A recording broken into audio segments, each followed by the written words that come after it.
ॐ गणानां त्वा गणपतिगुं हवामहे कविं कवीनामुपमस्रवस्तमं ज्येष्ठराजं ब्रह्मणां ब्रह्मणस्पद आनशृण्वन्नोतिभिः सीदसादनम् ॐ श्रीमहागणाधिपतये नमः।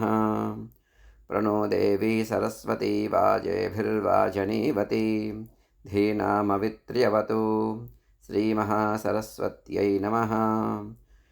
ॐ श्रीगुरुभ्यो नमः। हरिः ॐ। ॐ नमो भगवते रुद्राय। ॐ श्रीमात्रे नमः। भद्रं कर्णेभिः शृणुयाम देवाः भद्रं पश्येमाक्षभिर्यजत्राः स्थिरैरङ्गैस्तुष्टुवागुंसस्तनूभिः व्यसेम देवहितं यदायुः स्वस्ति न इन्द्रो वृद्धश्रवाः स्वस्ति नः पूषा विश्ववेदाः स्वस्ति नस्तार्क्ष्यो अरिष्टनेमिः स्वस्ति नो बृहस्पतिर्दधातु। ॐ शान्तिः शान्तिः शान्तिः। इत्येतदक्षरमिदगुं सर्वं तस्योपव्याख्यानं भूतं भविष्यदिति सर्वमोङ्कार एव। यच्चान्यत्रिकालातीतं तदप्योङ्कार एव। सर्वगुह्येतद्ब्रह्मायमात्मा ब्रह्मसोऽयमात्मा चतुष्पातु। जागरितस्तानो बहिःप्रज्ञः सप्ताङ्ग एकोनविंशतिमुखस्थूलभुग्वैश्वानरप्रथमः पादः। स्वप्नस्तानोऽन्तःप्रज्ञः सप्ताङ्ग एकोनविंशतिमुखप्रविविक्तभुक्तैजसो द्वितीयः पादः। यत्र सुप्तो न कञ्चन कामं कामयते न कञ्चन स्वप्नं पश्यति तत्सुषुप्तम्।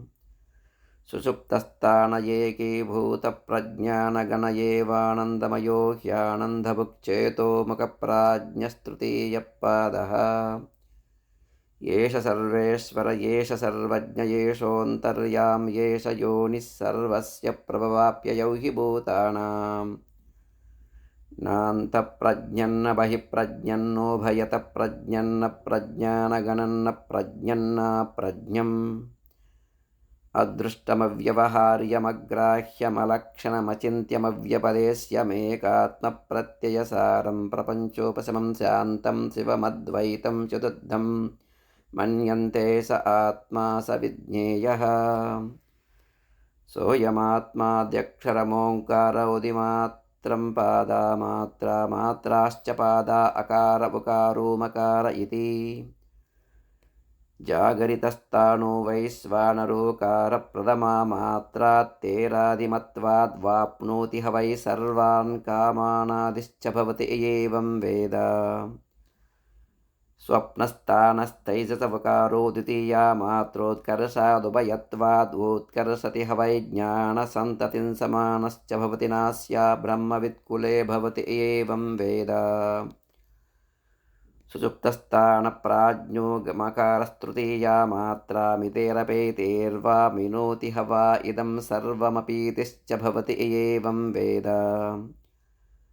अमात्रश्चतुर्थो व्यवहार्यप्रपञ्चोमशमशिवोऽद्वैत एवमोङ्कार आत्मैव संविशत्यात्मनात्मानं य एवं वेद एवं वेद।